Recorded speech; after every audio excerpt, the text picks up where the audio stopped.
నమస్కారం ఈటీవీ 360కి స్వాగతం. ముందుగా ప్రధాన అంశాలు. పుట్టినరోజు వేడుకలని పిలిచి సామూహిక అత్యాచారం. డిగ్రీ బాలికపై ఖమ్మంలో తోటి విద్యార్థుల ఘాతుకం.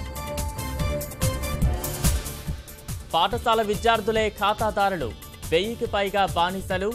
ఐటీ సినీ పెద్దలతోనూ మాదక ద్రవ్య ముఠాకు సంబంధాలు. నేడు తెలుగు రాష్ట్రాలకు ఎన్డీఏ రాష్ట్రపతి అభ్యర్థి రామ్నాథ్ పార్టీల నేతలతో సమావేశమై మద్దతు కోరనున్న కోవింద్. కూరగాయలు మండిపోతున్న ధర పలకని దొండకాయ, కిలో రూపాయితో రైతన్నకు తీరని ఆవేదన.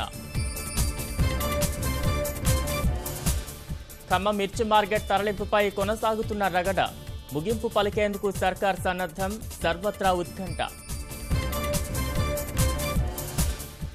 నేటి నుంచి 3 రోజుల పాటు ప్రధాని ఇజ్రాయెల్ పర్యటన. ఇరు దేశాల మధ్య కీలక ఒప్పందాలు జరిగే అవకాశం. జీఎస్టీ అమలుతో దిగొస్తున్న వాహనాల ధరలు.